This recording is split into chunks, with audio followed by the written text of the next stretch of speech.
Coach Yeng Yao, tinawag na unfair ang pagkuha ng TNT kay Bolbol. Quentin Milora Brown, present na sa practice ng Gilas Pilipinas. Napakaraming ang issue na lumabas sa ating national team nitong mga nakalipas na araw. Una ay yung kanilang napakaikling preparation at ang pinakamainit ay yung naging issue netong si Quentin Milora Brown matapos itong unang tumanggi na maglaro sa ating national team this upcoming window dahil nagkaroon ng problema sa kanyang kontrata. Nabash pa nga si Quentin Milora Brown dahil sa issue na yan, pero sa inilabas na statement ng kanyang kampo ay lumabas na yung SBP o yung Samahang Basketball ng Pilipinas ang pinaka naging problema dahil hindi nila binigyan ng maayos na kontrata si QMB. Ang magandang balita ay agad naman niyang nasolusyonan at nagkasundo na ang dalawang panig. At ngayong araw nga mga chong ay present na itong si Quentin Milora Brown sa team practice ng ating national team. Although hindi siya nakasama sa closed door practice ng Gilas sa Inspire Sports Academy, ay ang magandang balita ay nakahabol pa rin si Quentin Milora Brown sa paghahanda ng Gilas this upcoming window kung saan makakalaban nila ang dalawang powerhouse team na New Zealand at Australia. Para sa akin mga chong, isang magandang balita na okay na itong si Quentin Milora Brown at makapaglalaro ng muli para sa ating national team. Kailangan pa naman ng Gilas Pilipinas ng dagdag reinforcement pagdating sa front court position para kaharapin ang New Zealand at Australia. Ayon pa sa mga nakalap nating impormasyon ay masayang-masaya nga ngayon ang buong Gilas Pilipinas na nakahabol sa kanila si QMB.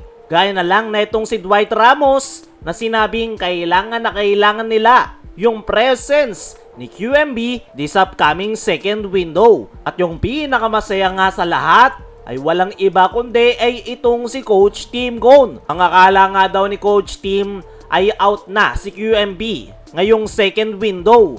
Mabuti na lang daw talaga ay nagkaayos na ang SBP at ang kampo ni Quentin Milora Brown. Kaya naman, mas mataas nga raw ngayon ang chance nila na makuha ang panalo kontra sa New Zealand. Sa ngayon ay si Kai Sotto na lang yung kulang sa Gilas Pilipinas. Pero kahit anong pilit ang gawin ng Gilas Pilipinas na makuha ang serbisyo ni Kai Sotto, bigay ba nila yung kontratang gusto nito, ay hindi pa rin makapaglalaro si Kai ngayong window dahil hindi nga siya binibigyan ng clearance ng kanyang kupunan sa Japan B-League. Mas okay sana kung maglalaro si Kai para makita natin for the first time na magkasama sa loob ng painted area si QMB at Kai Sotto. Pero hindi pa nga yan mangyayari at least ngayong window dahil gaya ng sabi natin kanina, ayaw payagan si Kai Sotto ng Koshigaya Alpas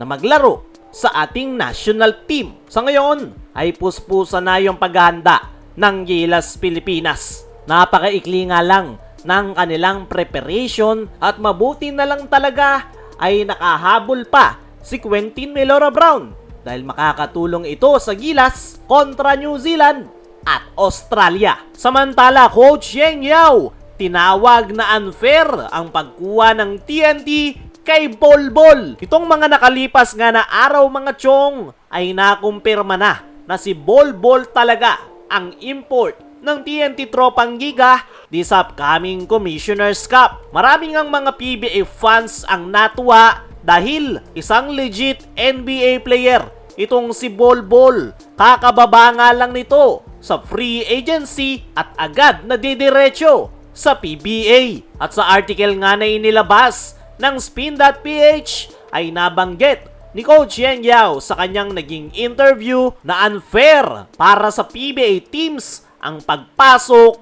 ni Bolbol dahil sigurado raw na dodominahin ni Bolbol ang painted area, mapa-opensa man yan o depensa, na parang nga raw nagdala ng machine gun ang TNT sa isang hand-to-hand combat. Sa ngayon, si Bolbol ang center of attraction this upcoming Commissioner's Cup. Well, ayon pa kay Coach Yeng, ay sa height na mayroon si Bolbol at haba ay wala nga daw itong makakatapat na import ngayong conference. Meron nga rin daw legitimate guard skill ang nasabing big man at talagang pang NBA daw talaga itong si Bolbol. Para sa akin mga chong, kaabang-abang kung paano pipigilan ng mga PBA teams itong si Bolbol. Kaya mga chong, ano ang masasabi nyo sa sinabi niya ni Coach Yeng na unfair ang pagpasok ni Bolbol sa PBA?